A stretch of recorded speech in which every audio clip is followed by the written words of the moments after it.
Have you ever wondered what happens when a single decision at 35,000 feet reveals not just the rules of an airline, but the unspoken rules of our society? Imagine boarding a flight, about leaving you know where you belong, only to have that certainty shattered by a quiet act of discrimination. Who gets to decide who is worthy of comfort and who is quietly moved to the back of the plane? What hidden stories are unfolding behind polite smiles and rehearsed apologies? And what kind of power is unleashed when the person being dismissed is not just a passenger, but the one who can change the entire system overnight? This is not just a story about air travel, it's about dignity, about the moments when courage speaks quietly, and justice arrives in ways no one expects. What would you do if you were in that seat? And how far can a single act of empathy or indifference really reach? If these questions spark something inside you, please hit like, share this story with a friend, and subscribe to our channel. Now, let's step aboard and discover what really happened on this flight. The Solstice Executive Lounge at Atlanta's Hartsfield-Jackson International was a soft blur of luxury. Muted gold accents, low lighting, leather seating that hugged the form. A wall of glass framed the runway like a moving painting, aircrafts taxiing like silent beasts in a ballet of motion and precision. At a window-side seat, quietly sipping a cup of Black Kenyan coffee, sat Elijah Rowe. No bodyguards, no press, just a man in a slate gray blazer and navy blue polo, reading quietly from his tablet. There was nothing flashy about him. No Rolex on his wrist, no designer briefcase screaming for attention. His watch was discreet, an understated titanium Turing GMT, produced by a small maker in Oslo that specialized in precision timekeeping. To the casual observer, he was just another businessman catching a transatlantic flight. And that was exactly how Elijah preferred it. At 45, Elijah Rowe was one of the most quietly influential CEOs in the AI logistics world. He had founded Nexus Q 12 years prior, an agile tech firm that now powered supply chains across 5 continents. Fortune magazine had once called him the invisible architect of global motion. But Elijah didn't care for headlines. He built things. He solved problems. And today, he was headed to Copenhagen to close the most ambitious deal of his life, the acquisition of Skymark Group. Skymark wasn't just a manufacturing empire. It owned the flagship airline, AstraJet, the very same airline operating Flight 318. A digital chime played softly overhead. Now boarding AstraJet Flight 318 to Copenhagen. VIP and suite passengers, please proceed to Gate E12. Elijah slid his tablet into his bag, stood, and adjusted his blazer.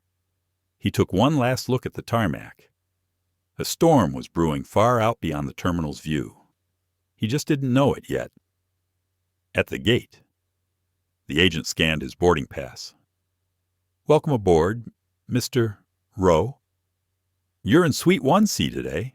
"Thank you," Elijah said with a polite nod. The suite was immaculate, modern, quiet, and built like a cocoon of comfort. Seat 1C was more of a private chamber than a seat. Flat bed, personal minibar, temperature control, digital privacy screen. Elijah placed his briefcase overhead, removed a leather-bound notebook, and sat. He liked to write during takeoff. No devices, just pen, paper, thought. The hum of the engines had always helped him think. A young flight attendant passed by, offered him a choice of champagne or sparkling water. He took still water, always did. Passengers began filtering into the suite cabin. An older Danish couple in 1A and 1B, a travel blogger with bright pink hair in 2A, an oil executive in 2C. Speaking rapid-fire Arabic into his headset. The doors had almost closed when the tension shifted. Raised voices filtered from the jet bridge.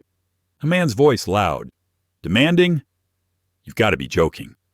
I am Troy Callahan. I hold platinum status. I don't fly in business. Not ever.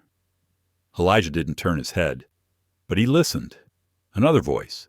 Female, tired.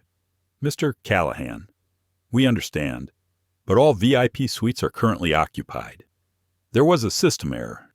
You are in 4D today.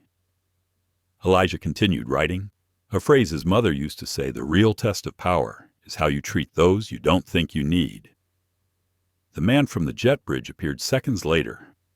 Late 50s, heavy build, pinstripe suit with an American flag lapel pin. The kind of man who introduces himself before being asked. Behind him trailed a flight attendant mid-40s, hair in a tight bun, jaw set firm. Her name tag read Mira Lansing. Unbelievable, Callahan muttered, scanning the suite cabin. This is unacceptable. Someone needs to be moved. Elijah looked up for the first time. Their eyes didn't meet. Callahan looked right past him, then looked back. Paused. Why does he have a suite? Callahan barked, pointing. He looks economy. I mean, no offense, but seriously. Mira blinked, caught off guard, but recovered quickly. Her eyes met Elijah's, then quickly dropped. Sir, she said to Elijah, stepping closer. I'm very sorry, but we have a delicate situation.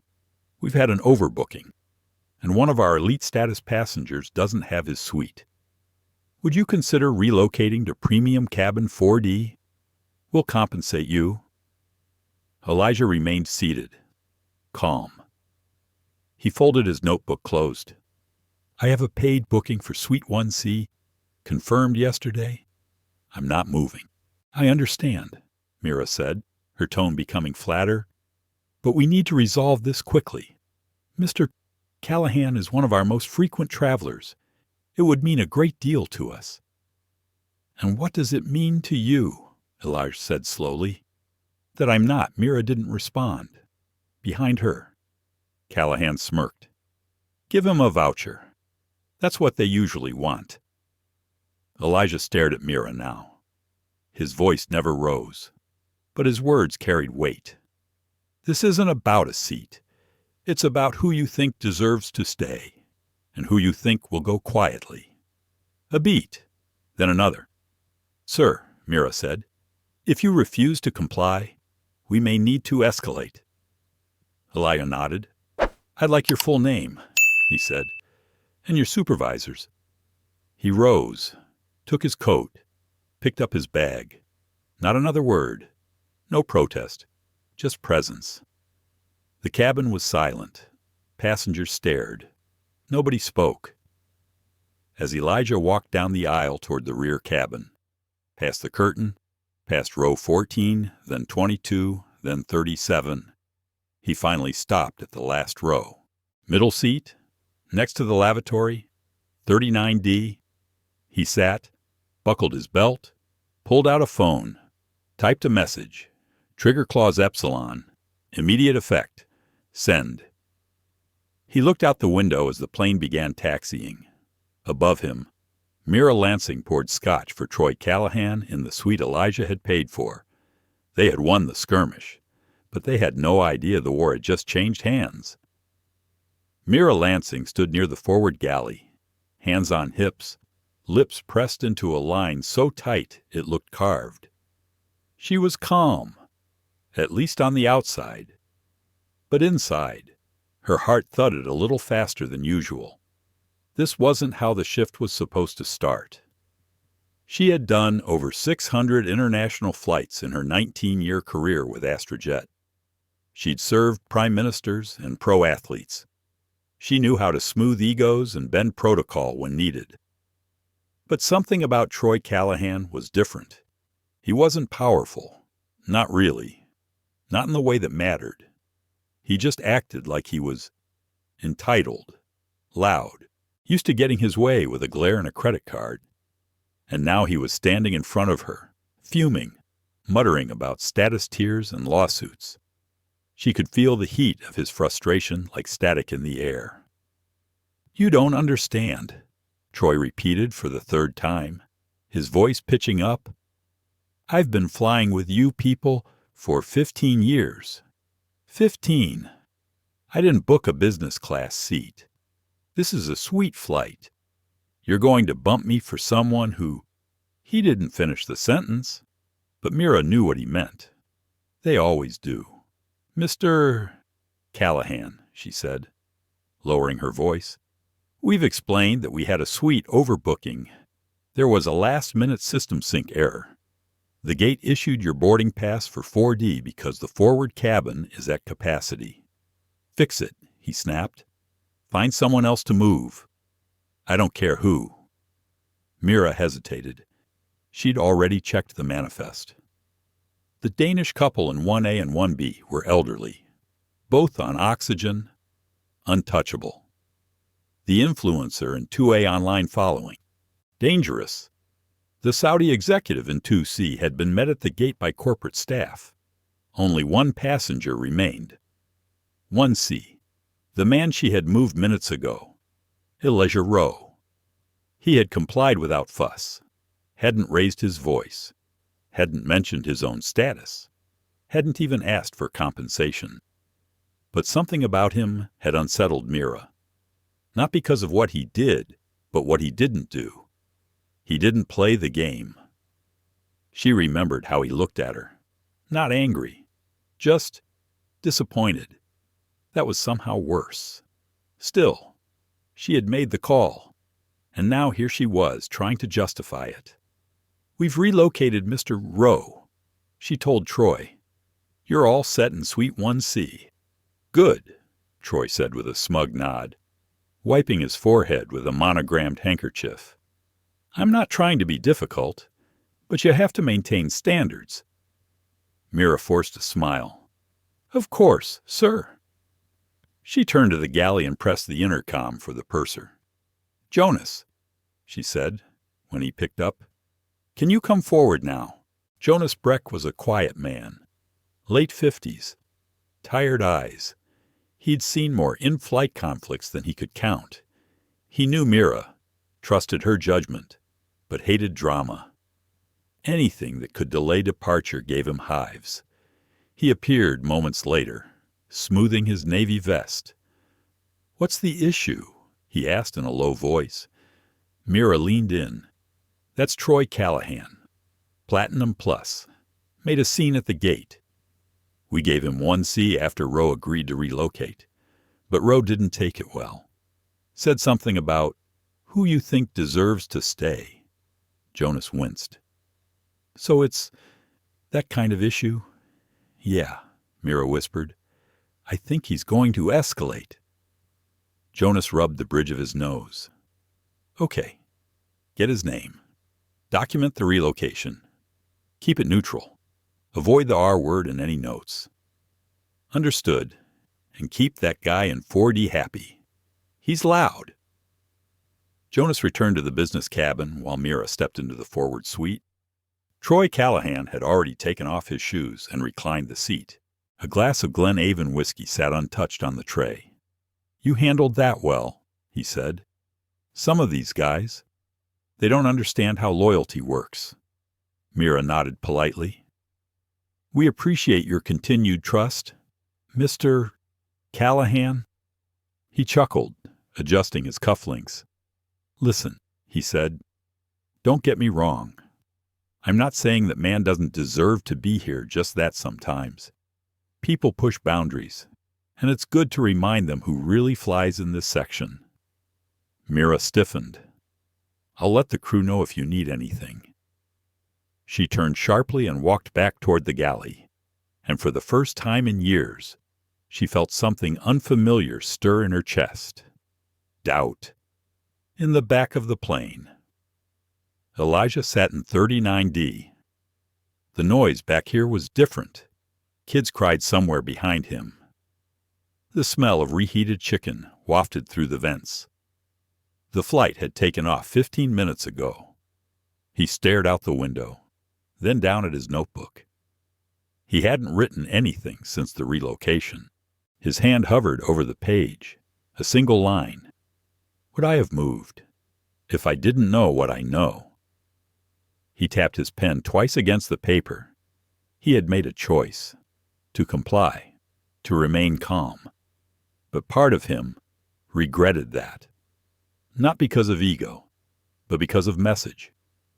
He wondered if he had been too quiet, too reasonable, too predictable. He thought about his daughter, Zara. She was 17, fierce, brilliant, always watching. If she were here, would she have told him to stand up? Would she have been ashamed that he didn't, or proud that he responded with restraint? His phone buzzed gently, a reply from Marina Adler. Clause Epsilon confirmed. Transfer in motion. 54 minutes to board control. Elias stared at the message, felt a slow exhale pass from his lungs. It was beginning. He looked up, across the aisle. A young flight attendant caught his gaze. She offered a small, almost apologetic smile. Her name tag read Natalie. She didn't say anything, but her eyes said everything. I saw what happened. I'm sorry. Elijah returned the smile. Soft, brief. Then he returned to his notebook. The sky has no memory. He wrote, but people do. He underlined the sentence once, then twice. Outside the window, the horizon was burning gold as the plane chased night across the Atlantic. The hum of the engine settled into a soft, steady rhythm. Row 39 was dim. The reading lights above flickered slightly, an aging bulb that hadn't been replaced.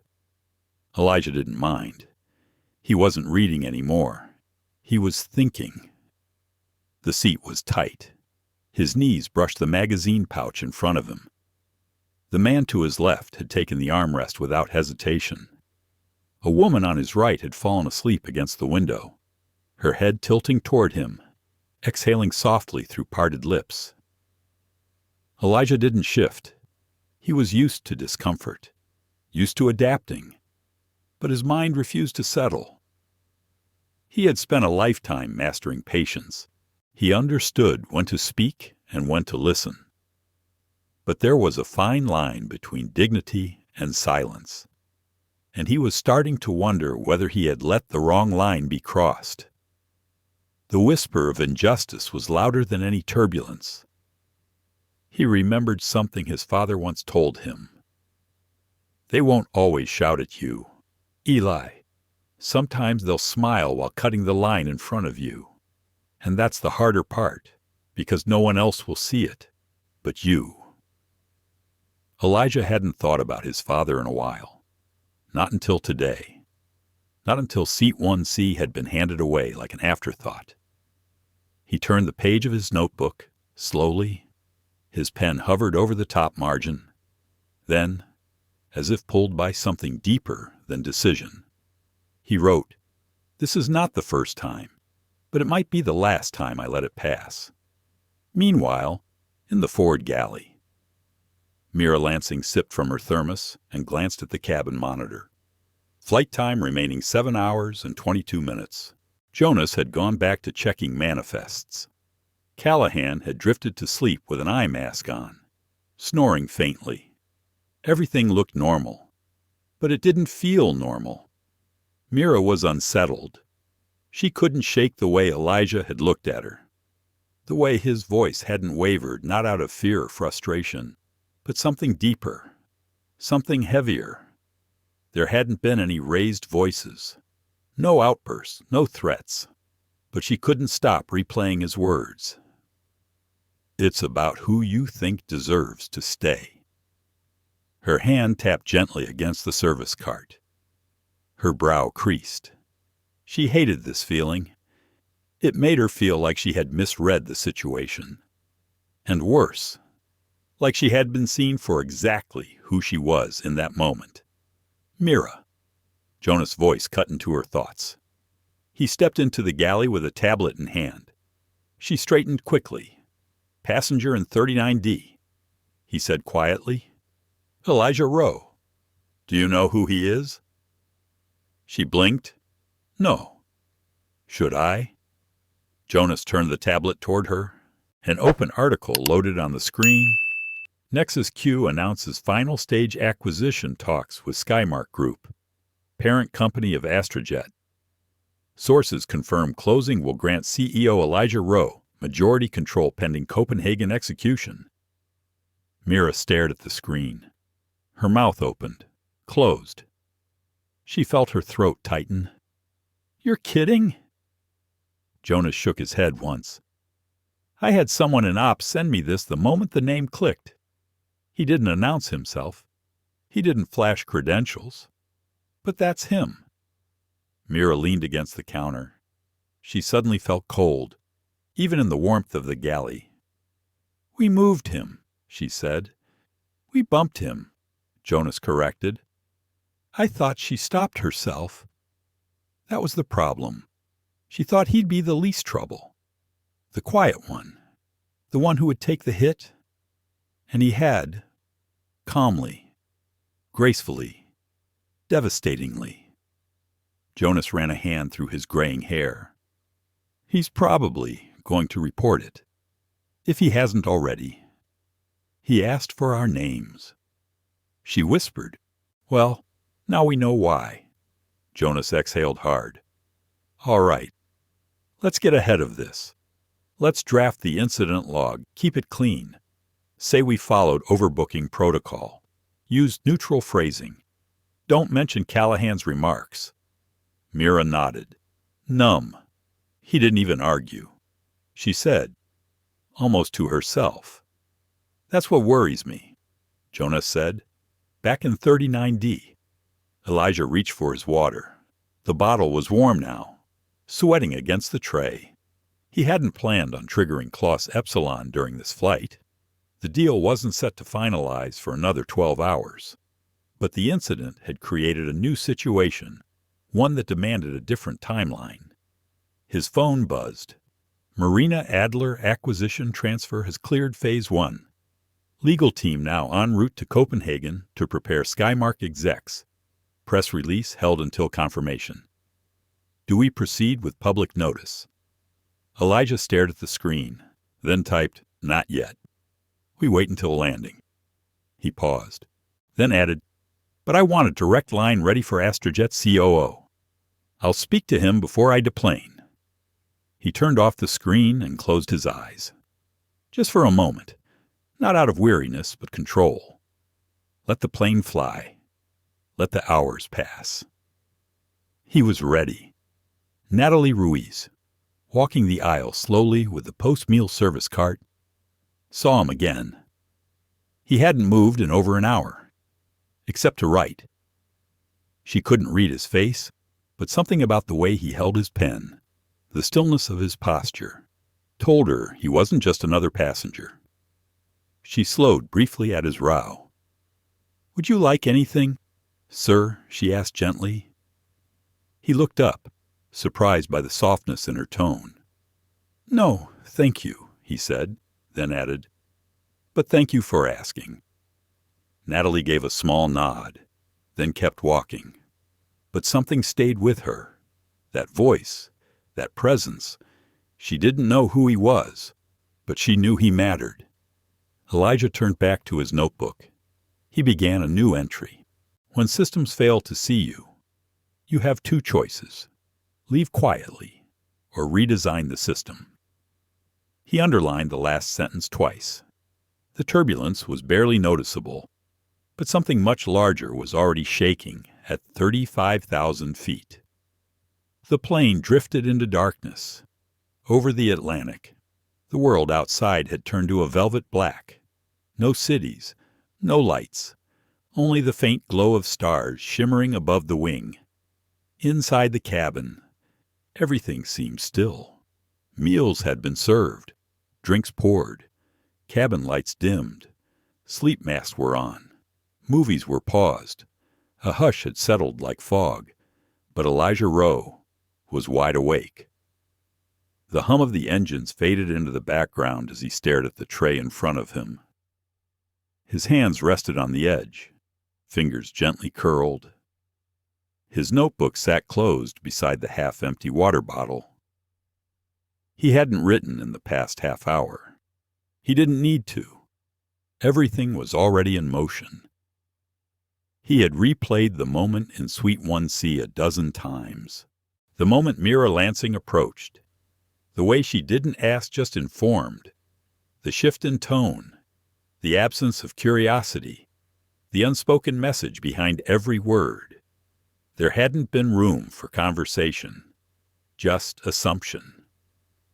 Elijah had known in that instant that this wasn't about overbooking. It was about perception. About a quiet calculation. He fit the profile of someone who wouldn't argue, someone who would yield, someone who didn't belong, not in that part of the plane. He reached down and pulled his tablet from his bag.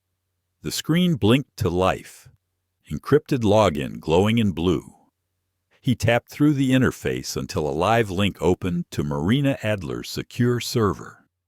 A stream of data began to populate. Financial transfers, legal timestamps, corporate approvals. Clause Epsilon was nearly complete. Within the hour, NexusQ would own controlling interest in Skymark Group, and by extension, AstraJet Airlines. The irony wasn't lost on him. They had moved him from a seat. He was moving their entire infrastructure.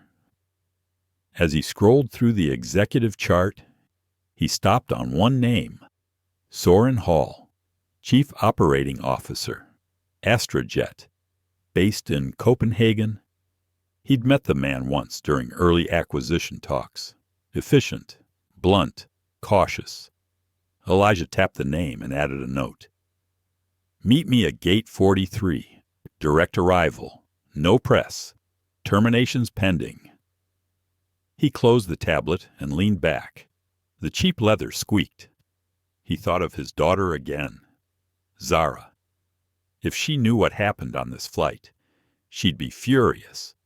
But if she saw what he was doing about it, she'd understand. Not all revolutions needed noise. Behind him, someone coughed violently. A baby cried a few rows away. The scent of instant coffee lingered from the galley. This was a different world from Suite 1C, but strangely, it felt honest. He looked around. A student in 39F was trying to sleep with a neck pillow bent the wrong way. A couple in their 70s next to him whispered to each other in French, sharing a granola bar. And beside him, Natalie Ruiz came down the aisle again, checking quietly on passengers. Her movements were unhurried, careful. She stopped near 39D and knelt slightly. "Mr. Rowe," she said in a soft voice, barely above a whisper. He turned, surprised she knew his name. I just wanted to apologize." He looked at her, really looked. There was no script in her expression, no corporate polish, just a flicker of embarrassment, and maybe guilt. "I shouldn't say anything," she added quickly. "But I was at the front. I saw what happened. I wanted to speak up. I didn't know how." Elijah studied her face. She couldn't have been more than 25. There was sincerity in her posture, a small bow of the head. It wasn't grand, but it was real. "I appreciate that," he said gently. A kind word in silence carries more weight than a loud one after damage. Natalie nodded, eyes misting just slightly, then straightened. "If there's anything I can bring you, please let me know." She disappeared down the aisle. Elijah's gaze lingered in her direction for a moment. Then he picked up his pen and opened his notebook again. He wrote slowly this time. "We remember the ones who hurt us, but we never forget the ones who tried to help." At the front of the plane, Suite 1C was quiet. Troy Callahan was snoring. His sleep mask had slipped halfway up his forehead. Mira stood by the curtain, arms crossed. Jonas joined her, whispering low. Message from corporate just came in. Marina Adler's name showed up on the control board. Legal lead at NexusQ. She's en route to Copenhagen. That's confirmed. Mira's breath hitched. So he really is. Yeah, Jonas said grimly. He's the guy. Our new boss. Technically. Silence hung heavy between them. Jonas tapped his pen nervously against the tablet in his hand. We've got 6 hours until landing. I suggest we act like nothing's happened. Finish the service. Stay composed. Mira nodded numbly. And what if he does something? Jonas exhaled. We follow procedure. We stay polite. And we hope we're not already out of jobs. Mira turned toward the aisle. Her voice was flat. I thought I was handling a seating issue. Jonas looked at her carefully. You weren't. You were making a judgment. She didn't respond, but her shoulders tensed. Back in 39D, Elijah felt the plane begin its slight descent. Not in altitude, but in atmosphere. The first scent of accountability drifting through pressurized air. The notification light blinked on his screen. Ownership confirmation 97% complete. Executive control authorization pending. Elijah clicked one final command. A name flashed on the screen. Troy Callahan. Underneath it, he typed flag permanent flight ban consideration. Assessment high liability. He tapped save and closed the file. For now. 5 minutes can be a lifetime in the sky. In the forward cabin, Troy Callahan yawned, stretched, and snapped his fingers for more whiskey. Mira Lansing delivered it with a tight smile. Her mind was already elsewhere, scanning possibilities, replaying choices. She glanced at Jonas Breck as he moved past, quietly updating the manifest on his tablet. Their eyes met for a split second, an entire conversation in silence. Jonas' jaw was clenched, his eyes hooded and uncertain. Mira's breath felt shallow, as if the pressurized cabin had lost a bit of air just for her. Passengers settled into their own private worlds. The Danish couple played chess on a digital board. The influencer scrolled through photos, chasing the right filter for a sunrise above the clouds. The oil executive whispered rapid Arabic into his phone, oblivious to everything but business. And Elijah Rowe sat in the back, far from the hum of privilege. He felt the minutes tick by as the world outside darkened further. Each second was another thread in the tapestry he was weaving, silent and sure. In a glass-towered law office overlooking the Copenhagen skyline, Marina Adler watched her screen as digital progress bars filled, each phase of the acquisition executed with mathematical precision. Funds transferred, documents signed, notifications sent. She sipped coffee as the night city blinked alive with yellow and blue. She wondered, not for the first time, why Elijah always seemed to move in silence until the final moment.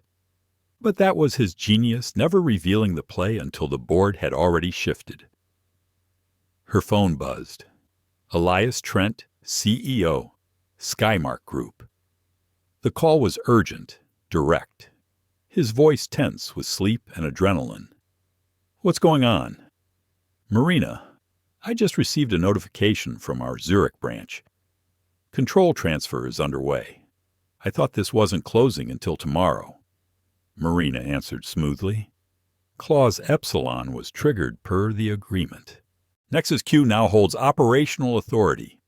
All subsidiaries, including AstraJet, are under Mr. Rowe's directive until further notice. A pause. A heavy breath. Why now? Trent asked. There was an incident on AstraJet Flight 318. Your crew forcibly relocated Mr. Rowe from his assigned suite. Marina let the words settle. She could feel Trent's alarm even over the call. Was there a disturbance? He asked. Not from Mr. Rowe, Marina replied. But your team may want to prepare for a change in leadership. The new owner wishes to address the crew upon arrival in Copenhagen. Personally, back on the plane. Elia kept his gaze out the window. The sea below was invisible, only the stars above drawing silent lines between continents. He felt the vibration of the engines, the steady momentum of inevitability.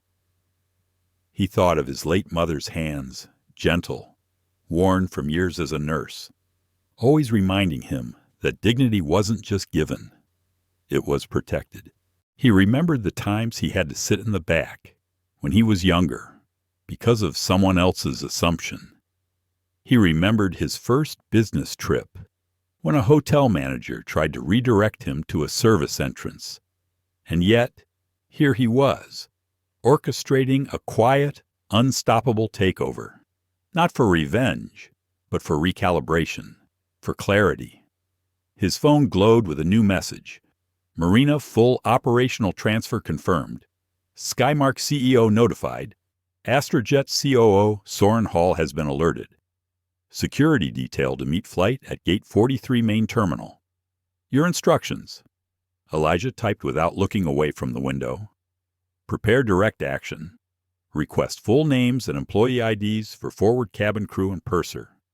Ban Troy Callahan from all AstraJet flights. Effective immediately. He hesitated. Added. Notify me the moment we clear EU airspace. The time for silence was over. Near the cockpit, Jonas and Mira continued service as if nothing had changed. But both knew the wind had shifted. Jonas moved with mechanical efficiency, rehearsing neutral explanations in his mind. Mira offered practice smiles that didn't reach her eyes. They were both too experienced to believe that an incident like this would vanish into the clouds. Their careers had been built on the illusion that some passengers mattered more than others, but neither had ever considered that the man in row 39D could be the one person who mattered most. Back in 39D, Elijah's hands rested quietly on his knees. He looked around at his fellow passengers, the backpacker asleep with a book on his chest, the young mother bouncing a fussy toddler, the elderly man quietly sketching the shape of clouds on a napkin. He felt strangely grounded among them. For a moment, his mind drifted to his daughter Zara again. He remembered helping her prepare for her first debate, telling her, "Don't fight to be loud, fight to be heard." He wondered if this was what that looked like. Natalie Ruiz returned, offering him a cup of tea this time. Her hands trembled slightly, but her voice was kind. "Are you comfortable, sir?" He took the tea and met her eyes. "Yes," he said. "Thank you. Natalie." She blinked, surprised he knew her name, but then smiled, heart in her eyes. It was a small thing, but it meant everything. The cabin remained hushed, but in those 5 minutes, destinies had shifted. A billionaire CEO was seated among strangers in the last row of economy. A platinum passenger drank whiskey, unaware his influence was melting away with each passing minute. A flight crew clung to procedure, unable to see that their actions were being rewritten from above. And above the Atlantic, invisible to all but those who knew where to look, power itself was realigning, not with a bang, but with a series of quiet, irreversible choices, the kind that changed not just flights, but futures. The hours after midnight are different in the sky. Even the air feels thinner, as if the world outside the fuselage has dropped away and only the interior remains, suspended between past and future. In 39D, Elijah Rowe watched as most passengers drifted into uneasy sleep. Cabin lights were faint. Blue shadows stretched along the aisle, punctuated by the gentle click of a galley door and the far-off lull of white noise. He let his eyes close, but his mind refused rest. Memory came unbidden, the kind of memory that rises in darkness when the soul is alone. He was 12 again, sitting beside his father on a late-night train out of Atlanta. The old Pullman cars rattled and shook, and every time the conductor came through, he lingered a little too long at their seat. His father never looked away.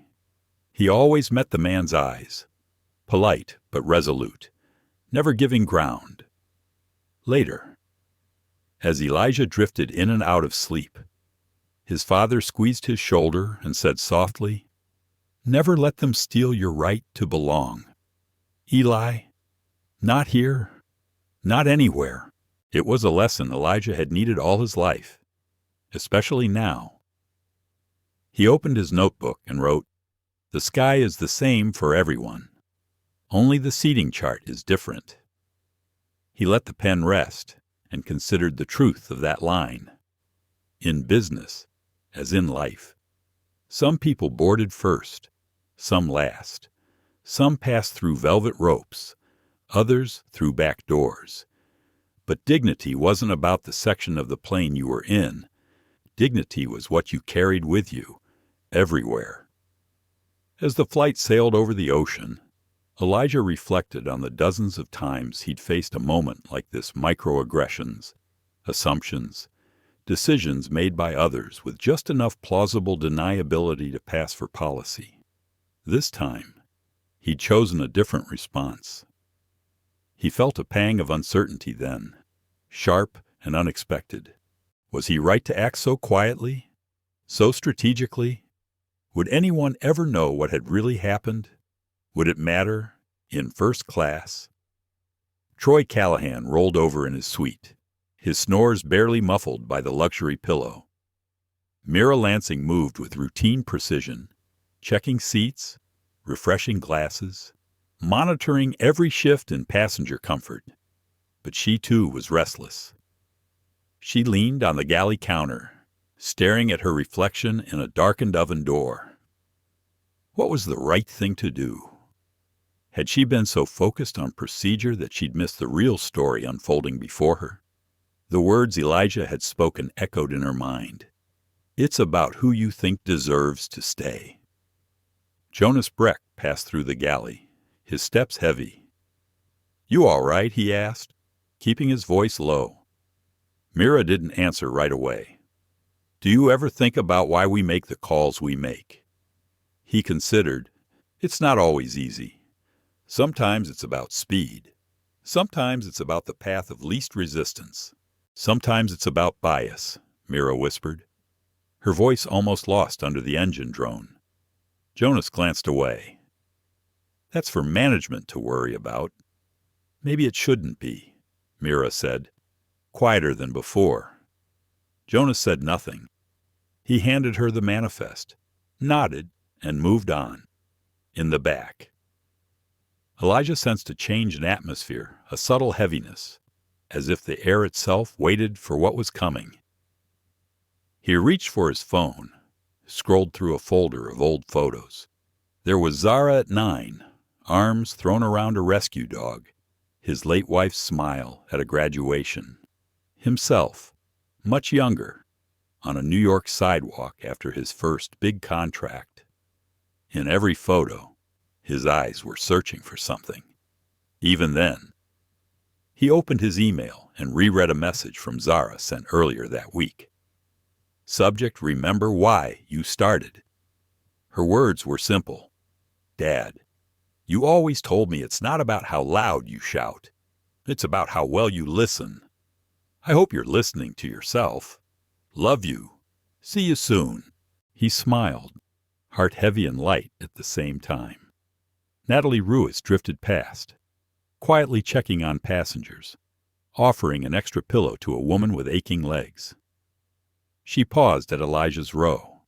Their eyes met, sharing an unspoken understanding. She didn't need to say anything. Sometimes, witness was enough. Elijah turned to his notebook again. Quiet is not weakness, it is strategy. He underlined it once, then drew a line beneath the entire page, as if closing the chapter of doubt. Far above, the sky turned cobalt, a hint of the coming dawn glowing on the horizon. The first ripple of turbulence shook the cabin gently. For a brief moment, every soul on board felt the same invisible hand, equal in the eyes of the sky. Elijah straightened in his seat, his thoughts cleared. He'd made his choice, and he would stand by it. No matter what happened after landing, he would know he had held the line calm, unflinching, and on his own terms. In first class, Mira poured herself a small cup of tea. Her hand shook just slightly. For the first time in her career, she felt uncertain about the choices she had made. Not because she feared for her job, but because she feared she had missed the mark as a person. Jonas sat alone in the jump seat, running scenarios in his head. How to explain, how to justify, how to minimize. He didn't know if any of it would be enough. In 39D, Elijah Rowe closed his notebook, set his pen aside, and rested his head against the window. The hum of the engines was a lullaby now. He allowed himself, at last, a few minutes of sleep. He knew he would need his strength for the moment when the sun finally rose and the world aboard AstraJet Flight 318 would change, for good.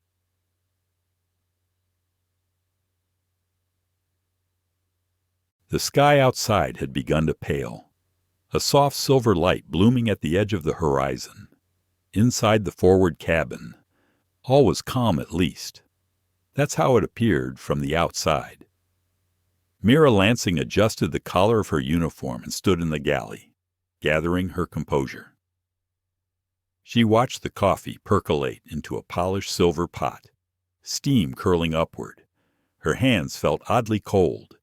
First class always demanded a performance. The smallest gesture, the tone of every sir and ma'am, the practiced balance of deference and distance. Mira had always prided herself on doing it right, but today the script felt threadbare. Troy Callahan was awake, sitting upright with a blanket bunched at his waist.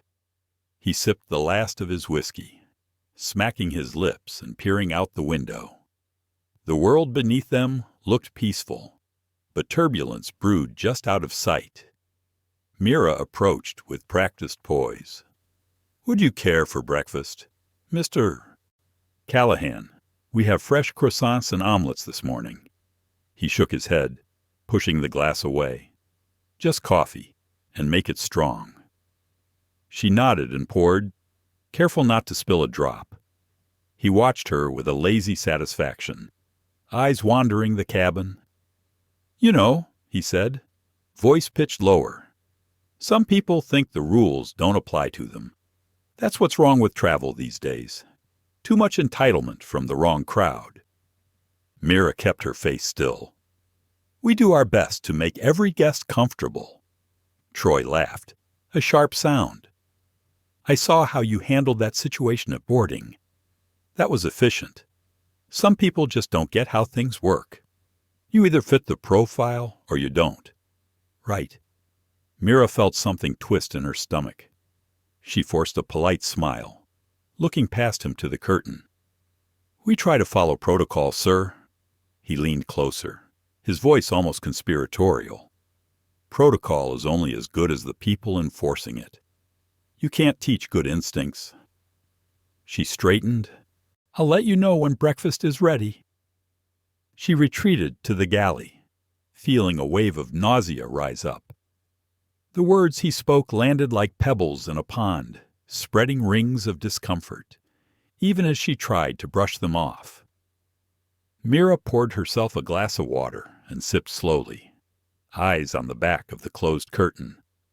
Across the aisle, the Danish couple exchanged soft words in their language, their hands intertwined. The influencer filmed herself with a handheld camera, whispering about her VIP experience in the clouds. The oil executive read over spreadsheets, his mind elsewhere. Jonas Breck circulated with a tray of pastries, smiling and nodding at passengers, but watching Mira with concern. He stopped beside her in the galley. "How are you holding up?" he asked under his breath. Mira shook her head slightly. "This is different. Jonas, I can't shake it." He looked over his shoulder to be sure no one was listening. "Do you regret what happened with Rowe?" She hesitated, then whispered, "Yes." I do. It felt wrong. Not just inconvenient. Actually wrong. Jonas exhaled. It's above our pay grade now.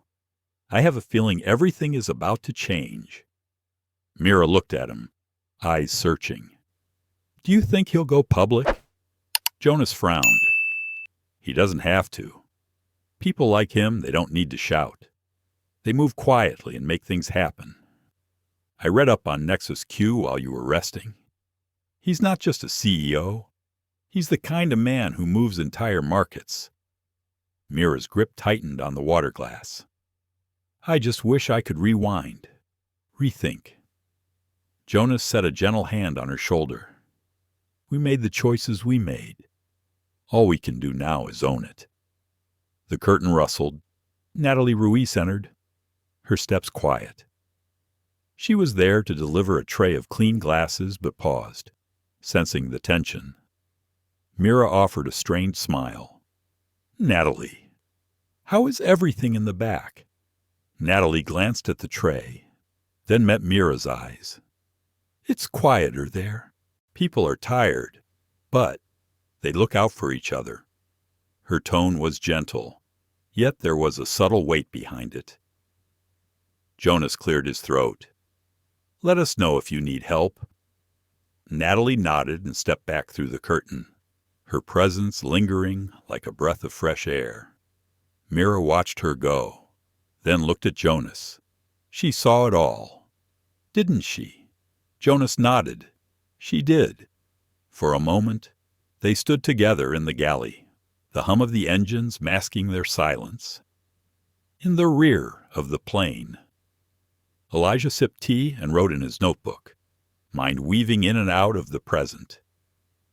He was aware of his surroundings, the chatter, the shifting bodies, the rhythm of life and economy. But he was also somewhere else, reviewing timelines, confirming his resolve. He thought of his father again. When you make a decision, make it with both eyes open. The easy path always leaves the longest shadow. He'd learned that lesson well. In the front, Troy Callahan closed his eyes, content in his victory, oblivious to the shifting foundation beneath him. Mira lingered in the galley, heart heavy, knowing that even in the quietest cabin, some things could not be silenced. Above it all, the plane pressed on, bearing the weight of unspoken truths and stories, yet to reach their destination. Elijah wrote one last line before closing his notebook. Some storms are silent, but they still break the sky. He underlined it, then looked out the window at the light that crept over the edge of the world.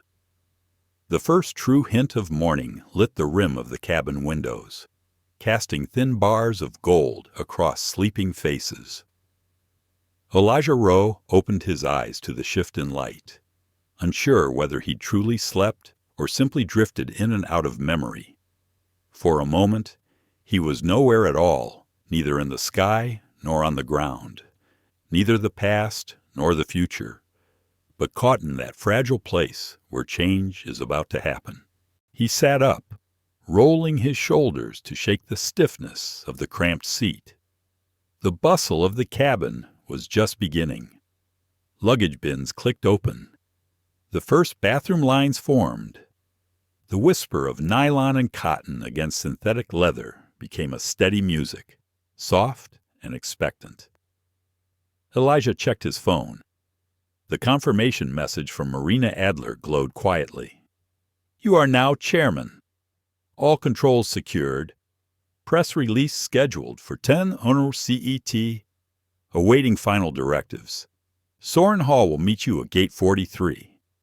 He paused, staring at the words. For years, every acquisition, every merger, every contract had been a test of skill and nerve, but none had ever felt as personal as this. This wasn't just about closing a deal or even making a statement. This was about what kind of world he wanted to leave for his daughter and for every passenger who ever felt invisible in a place designed to keep them that way. He found himself hesitating, thumbs hovering over the screen. He scrolled instead to his daughter's last email. Read it again. Remember why you started. He took a deep breath, letting the air settle in his chest. Then he composed a response to Marina issue full accountability for Mira Lansing, Jonas Breck, and Troy Callahan. Provide employee records to Soren. Prepare a statement on new standards for equity and respect. Schedule my meeting with HR leadership in Copenhagen. Tell Natalie Ruiz I want to meet her before we leave the airport. He sent the message, feeling the weight of finality in the gesture. A soft chime rang through the cabin. The captain's voice came overhead, calm and practiced. Ladies and gentlemen, we've begun our initial descent into Copenhagen. Please return to your seats and fasten your seatbelts. Cabin crew, prepare for landing. The words echoed through the aircraft. Routine, reassuring, and for most, meaningless. But today, for Elijah and the crew at the front, every syllable vibrated with something like fate. Mira Lansing moved briskly through first class, checking seatbelts, collecting stray glassware, offering half smiles. Jonas Breck made his final checks with a kind of haunted efficiency. Their movements were precise, yet somehow hesitant, like actors following lines they no longer believed in. Troy Callahan snorted himself awake, blinking into the daylight, then scowling at his phone. He had several unread messages, but nothing could disturb the comfort of his own certainty. In the rear, Natalie Ruiz worked quietly through the aisles, adjusting blankets, helping a mother calm her son, offering water with a gentle touch. She paused when she reached Elijah's row. Their eyes met, and for a moment, everything outside that small space faded away. She spoke quietly. We'll be on the ground soon. Anything I can get for you? Elijah shook his head. You've already done more than you know. She smiled, then moved on, unaware of the recognition that awaited her. The descent grew steeper. The city of Copenhagen emerged beneath the thinning clouds' gray rooftops, winding canals, and the pale gleam of morning sun on glass towers. Elijah folded his notebook, packed away his pen, and sat in silence as the landing gear thudded into place. He watched the faces of his fellow passengers, the young student snapping a photo out the window, the elderly couple holding hands, the business traveler already typing furiously on his laptop. He remembered every journey he'd ever taken, every indignity swallowed, every act of kindness returned. He realized that this moment wasn't just about him. It was about all of them. All the quiet battles fought every day by people who believed in their own worth, no matter how often the world asked them to prove it. As the plane touched down with a shudder, applause rippled weakly from a few rows. But the cabin was mostly silent, waiting, expecting. Taxiing toward Gate 43. Elijah glanced at his reflection in the window, older, maybe wiser, but unchanged in the core of him. He remembered his father's words on that old train. Never let them steal your right to belong. The seatbelt sign dinged off. Passengers stood and stretched, eager for the next thing. But at the front, Jonas and Mira exchanged one last glance. They knew something was coming. Maybe it was guilt. Maybe resignation. Maybe a flicker of hope that the system could still right itself. Even now, Elijah waited. He watched as the forward doors opened, the bright chill of Danish air filling the jet bridge. He waited as a group of unfamiliar men in dark suits stepped aboard. He waited as names were read, as faces grew pale, as everything that had once seemed fixed suddenly loosened and shifted. He stood, finally, as Soren Hall appeared tall, formal, unblinking. "Mr.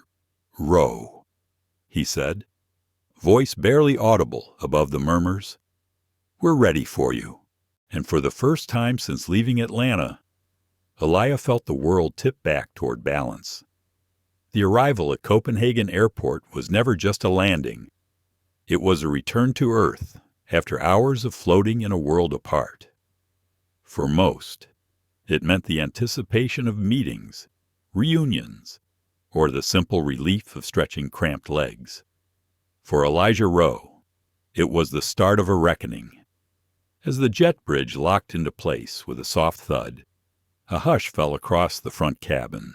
The usual routine smiles, farewells. The rustle of jackets was interrupted by the sudden presence of 3 men in tailored suits, all carrying AstraJet security badges. Mira Lansing felt her pulse leap. Jonas Breck straightened, folding his hands, his eyes tracking every movement. The Danish couple blinked in confusion as a uniformed officer quietly blocked the aisle, motioning for passengers to remain seated.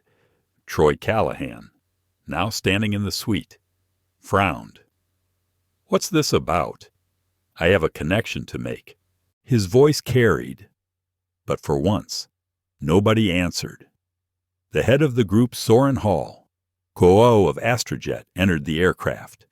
He scanned the cabin, face drawn, every motion deliberate.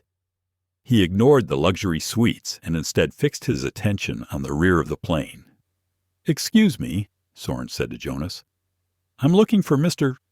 Elijah Rowe." Jonas' throat clicked dryly. "Row 39, sir. I'll show you." But Soren raised a hand. "No need." His gaze found Elijah, who was already standing, his bag in hand. Passengers craned their necks to see. Some whispered, sensing the change in atmosphere. The influencer in 2A started filming with her phone, catching Soren's stern profile and the quiet drama unfolding in the aisles. Elijah walked up the length of the cabin. Each step was measured, silent, as if the floor itself acknowledged something had shifted. He moved past the rows, past the looks of confusion and curiosity, and finally reached the first-class galley, where Soren waited with the 2 security officers. "Mr. Rowe," Soren said, voice firm. "Welcome to Copenhagen. On behalf of AstraJet, I'd like to escort you off the aircraft personally. There are some matters that require your immediate attention." He spoke with a mixture of deference and nervous anticipation, as if the consequences of this flight were still coming into focus. Jonas and Mira watched, frozen. Their uniforms felt suddenly heavier. Troy Callahan scowled, but even he sensed that his importance was fading. Elijah nodded once. "Thank you. Mr. Hall, I'll follow your lead." As they stepped onto the jet bridge, Soren turned and nodded to the security officers. "Please remain with Mr. Rowe," he said. "I'll speak with the crew, back in the cabin." Soren addressed Jonas and Mira in a low, controlled voice. "You'll both remain on board until further notice. Your access to all digital systems has been suspended. I have instructions from Nexus Q's legal counsel and new directives from Mr. Rowe himself. You will surrender your crew credentials and await further instructions from HR." Mira's eyes widened, a flush of heat climbing her neck. Jonas looked as though he'd aged 10 years in a single moment. Around them, passengers listened, wide-eyed. Soren continued, "This is not about a single mistake. It's about the culture we maintain and what we choose to ignore. Mr. Rowe is now chairman of the board. All matters concerning this flight are under his direct review."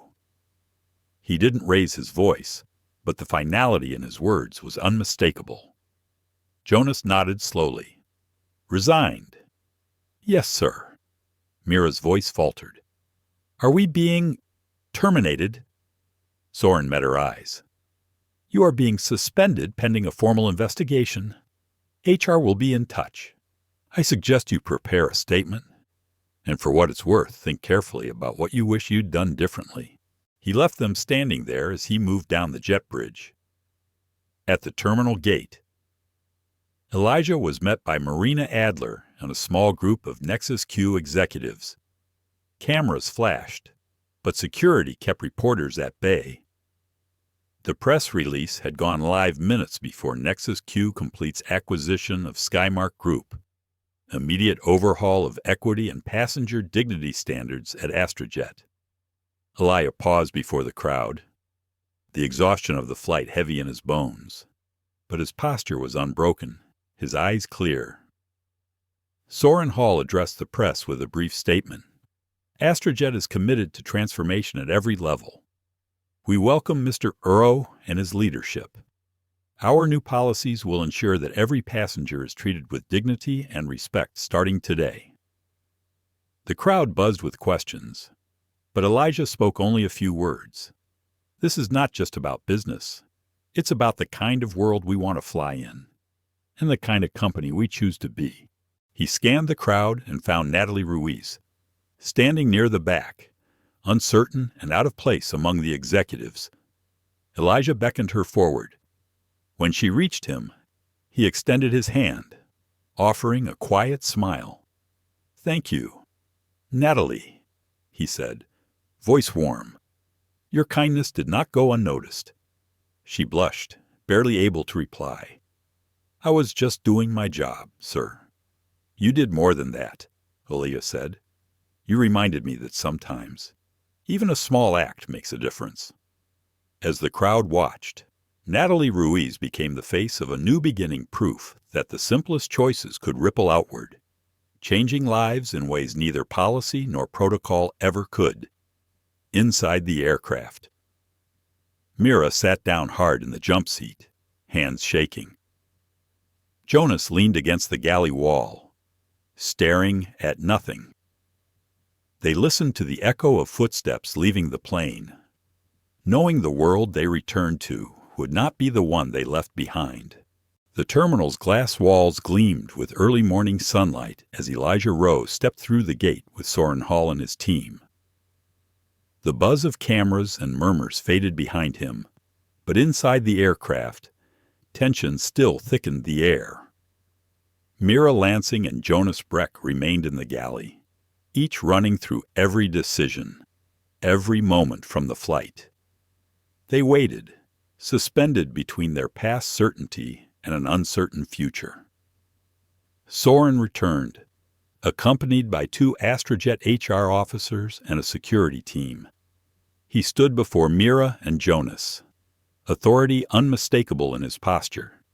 Passengers had mostly cleared out, leaving a quiet that felt more like a courtroom than an airplane. Soren's voice was clear and unwavering. "You are hereby suspended from all flight duties, effective immediately. HR will reach out with the next steps. Please collect your belongings. Security will escort you from the premises." Mira's hands trembled as she unclipped her badge. "Is there any appeal?" she whispered. "There will be an investigation," Soren replied, "and you'll have your chance to explain. But today, you must step aside." Jonas managed a nod, his dignity crumbling in the silence. Soren continued, "This isn't just about one error or one angry passenger. It's about how we treat people when we think no one is watching. Mr. Rowe was not just a passenger. He was the new chairman of this company. But that shouldn't have mattered.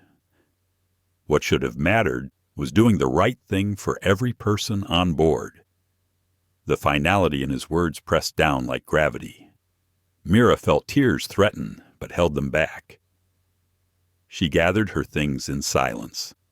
Jonas followed, each movement slow and deliberate, both knowing that the uniforms they removed now might never be worn again. In the main terminal, Elijah stood near the arrivals board with Marina Adler and a cluster of NexusQ executives. He looked tired, but in his face was a quiet strength, an energy that seemed to radiate through the team assembled around him. Marina handed him a folder. "All directives have been issued. HR is coordinating with Soren. The media is requesting comment." Alicia nodded. then turned toward the group of reporters forming a loose semicircle at the barrier. He cleared his throat, letting the weight of the moment settle before he spoke. "I did not come here to fire people or to make a spectacle, but I did come to deliver accountability. Bias wrapped in protocol is still bias. Dignity can't be rationed out to those who fit a profile. It must be extended to everyone, every time." He paused, his gaze steady. "We're launching the Office of Equitable Experience at AstraJet, an independent body empowered to review and address every instance of discrimination or neglect. We are promoting those who lead with empathy and courage, regardless of title or tenure. This begins today." He looked over the crowd and found Natalie Ruiz, still standing off to one side, fidgeting with her ID lanyard. Elijah beckoned her forward, inviting her into the light. "Natalie Ruiz," he said, voice carrying, "is being promoted to a management role within this new division." Her actions reflected the kind of company we intend to build, one that listens, learns, and leads with humanity. Reporters clicked their cameras. Natalie's face flushed with disbelief and gratitude. A voice called out, "What about the other passenger? The man in first class?" Elijah's jaw tightened. "Troy Callahan has been permanently banned from all AstraJet and Skymark partner flights. No one, no matter how wealthy, loud, or entitled, will be allowed to threaten the dignity or safety of our passengers or crew." The message was clear. A new standard had been set, one with no exceptions. After the press conference, Elijah met privately with Soren and Marina. He leaned in, dropping the public facade for a moment of personal reflection. "We're not just correcting a flight manifest. Soren, we're setting a precedent for this entire industry." Soren nodded. "Understood. Sir, I'll lead the internal review myself." Marina smiled. "Congratulations, Elijah. It's done." But Elijah shook his head. "No, it's only started. There's still a culture to rebuild 1,000 small decisions that need to be made every day, at every level. We'll be judged by our quiet actions, not our loud announcements." Soren left to organize the next wave of briefings, and Marina turned to collect the HR officers. For a few moments, Elijah stood by the window, looking out at the tarmac where the jet he'd just arrived on gleamed in the new light. He closed his eyes, letting the hum of the airport wash over him. He was no longer angry, only clear, inside the aircraft.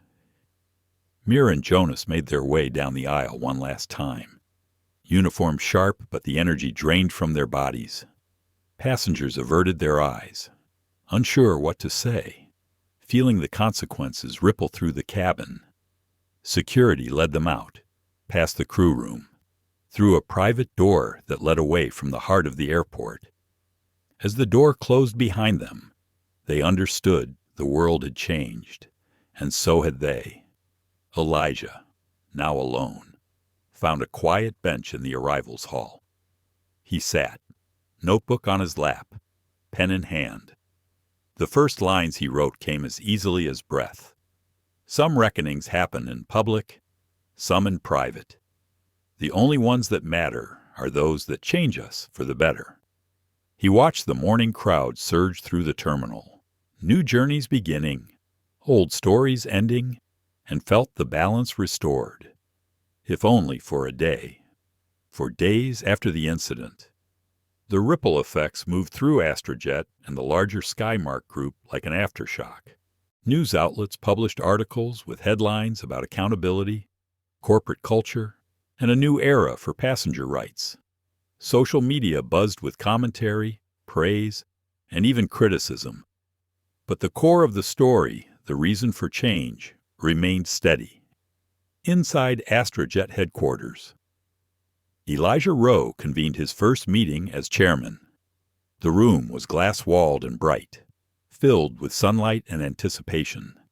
Executives, Union reps, HR managers, and flight attendants, both senior and new, filled the seats. At the head of the table, Elijah looked each person in the eye before speaking. His voice was calm, not grandiose, and his words carried more weight for their simplicity. "We are not here to perform damage control," he began. "We are here to build something new.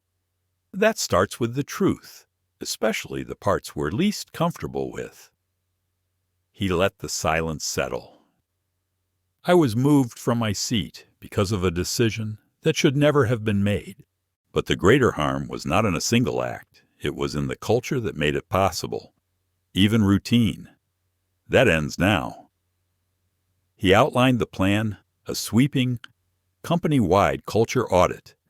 Not a PR exercise, but a deep, honest look at every process, every value, every habit. Anonymous reporting lines would be created. Employee stories, both painful and inspiring, would be gathered and heard.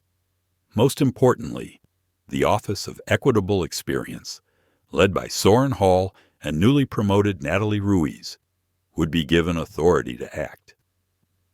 Natalie sat at the far end of the table, her face a mixture of awe and nervous excitement.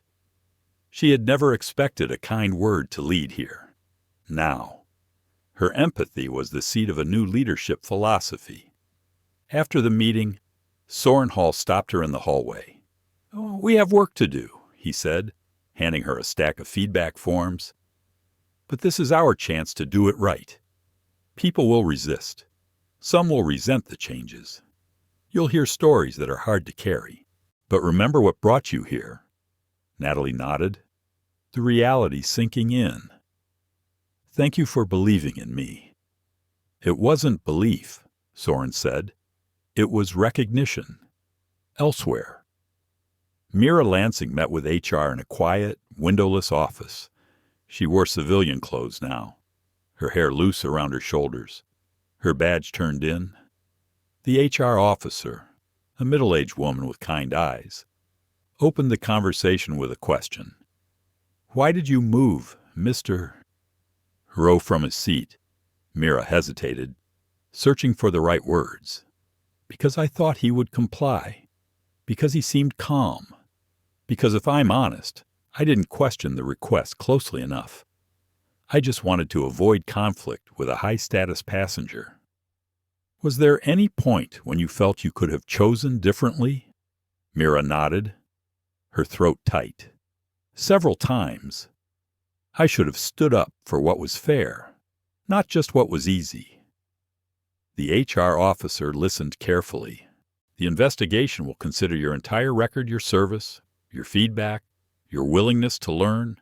The goal is not just to punish, but to rebuild trust." Mira felt a bittersweet relief. "Thank you. I hope I get that chance." At a separate debriefing, Jonas Breck was asked similar questions. His answers were honest, if subdued. "I've made these judgment calls for years," he admitted. "Sometimes they're about keeping the peace. Sometimes about following the path of least resistance. But I see now that peace isn't real if it comes at someone else's expense." Elijah reviewed every report personally. He made it clear that HR reform wasn't about revenge. It was about creating a new culture, one that rewarded courage and reflection, not just compliance. He sent a private note to Mira after reading her statement. "Growth begins with honesty. If you wish to return, there will be a place for you, but only if you help lead this change." She cried when she read it, then began drafting a proposal for bias awareness training, determined not to waste her second chance. The culture audit reached every corner of AstraJet. Stories surfaced from ground staff, from maintenance crews, from pilots who'd watched silent injustices play out over years. Not all stories were negative. Many celebrated those who'd quietly bent the rules to help, or who'd stood up even when it cost them. Natalie Ruiz, with her new team, became the heart of the new initiative. She interviewed hundreds, recording each story, sometimes staying late into the night to answer emails from staff who had never felt brave enough to speak before. She learned that empathy wasn't a finite resource. The more she gave, the more the company seemed to find, publicly. AstraJet began to win back trust. Letters of apology went out to passengers who had reported mistreatment in the past. Crew were recognized and promoted for upholding the company's new values. When the next crisis arose, a weather delay, a lost bag, a nervous passenger staff responded with the new standard, every voice matters. Elijah spent time at every level of the company, riding along on flights, sharing meals with crews, sitting in the last row as often as he sat in first.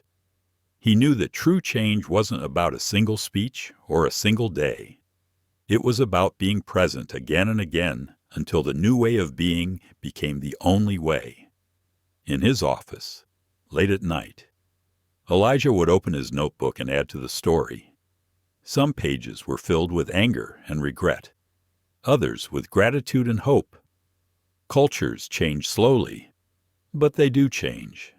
It happens with 1,000 small decisions and a few brave ones. He underlined the thought and prepared for the final step, the announcement of the new vision, the true test of whether change could last. The air at the next quarterly town hall was electric. Employees from every corner of AstraJet and Skymark Group dialed in from around the world: pilots, ground staff, engineers, agents, even the quiet workers who handled cargo and catering in the dead of night. The conference hall in Copenhagen was packed, every seat filled, standing room at the edges. The stage lights came up, and all eyes turned to Elijah Rowe. He didn't speak right away. He simply looked around, letting the noise settle into a deep, attentive silence. He thought of the journey here: one flight, one injustice, 1,000 choices. The story was no longer just his own. It belonged to every person in the room, every passenger who'd ever felt unseen, every employee who'd ever wondered if integrity mattered. Elijah stepped up to the microphone. The quiet felt vast, almost sacred. I want to thank you for showing up today, not just in this room, but every day, in every role. Our company moves millions of people and thousands of tons of freight every week. We are measured not only by how far or fast we travel, but by how we treat each other and those we serve. He paused, scanning the crowd. We faced a reckoning. We saw what happens when habit replaces humanity, when we stop asking why and just follow the script. It cost us. It shamed us. But it also woke us up. Today, I ask you to imagine a new flight plan, a company where every journey matters, every voice is heard, and dignity isn't a privilege, it's a promise. People in the crowd straightened, the words striking chords. He continued, "We are here to build something lasting. Not a perfect company, there is no such thing, but a brave one. A place where you are rewarded, not just for compliance, but for compassion. Where it's safe to speak up, to question, to suggest a better way. That's the kind of airline I want to lead, and I hope the kind you want to work for." Elijah signaled to Natalie Ruiz, standing with her new team in the wings. She stepped up, uncertain but resolute. "I didn't do anything special," she said into the microphone, voice shaking at first. "I just tried to treat someone the way I hope to be treated. But I've learned that sometimes. A small act can be the start of something much bigger. Thank you for letting me be part of this." Applause broke out, genuine and warm. Mira Lansing was in the crowd too, sitting beside Jonas Breck. They both wore new badges on probation, but given another chance. Mira had volunteered to help lead the bias awareness program she'd designed. Jonas had chosen to mentor new staff, teaching them not just rules, but values. Later, In the cafeteria, Mira told Natalie, "It's strange to be here, to have a second chance. I'm not sure I deserve it." Natalie squeezed her hand. "None of us are perfect, but you showed up. You're trying. That's how change happens." Elia watched these conversations from a distance, heart swelling with a quiet pride. He remembered his father's words, his daughter's emails, the journey from the back of the plane to this very stage. He sent a message to Czar before the day ended. "We did it. Not alone. Never alone. I love you, kid." He knew that none of this erased the harm or erased history, but it meant that every flight going forward was a chance to do better. A week later, Elijah took a short, unannounced flight on AstraJet. No VIP alert, no fanfare, just a ticket, a window seat in the middle of the plane. Natalie, now wearing a crisp blazer with her new badge, recognized him as she walked the aisle. "Good to see you back with us, sir," she whispered. "Everything to your satisfaction." Elijah smiled. "It's perfect. Thank you." Natalie? A few rows behind. Mira passed out snacks, pausing to check on a nervous young passenger. Jonas helped an elderly traveler stow her bag, taking time no one else would have bothered with. The flight was uneventful, but everything felt different. Crew worked with purpose. Passengers sensed the change. Small courtesies multiplied. Laughter bubbled up. For the first time in years, Elijah felt that flying could be what he always hoped it might become, a place of connection, not division. As they landed, he wrote in his notebook one last time, "True power is not about control, but the courage to set things right.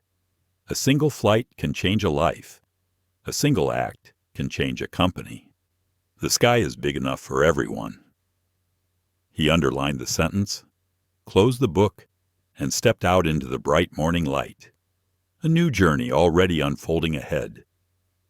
Sometimes, the most powerful changes begin in silence, in the quiet seats at the back, in the glances exchanged, in the decisions made when no one seems to be watching. This story reminds us that kindness and respect are not luxuries, but necessities, and that prejudice, no matter how subtle, always has a cost. We hope you felt the humanity in every moment, the pain of injustice, and the hope that comes when someone stands up, even without raising their voice. What kind of world do you want to see the next time you board a flight? Who will you be when it's your turn to decide what's right? Let's honor every person's dignity and never let our silence become complicity. If this story moved you, please like, share, and subscribe to our channel.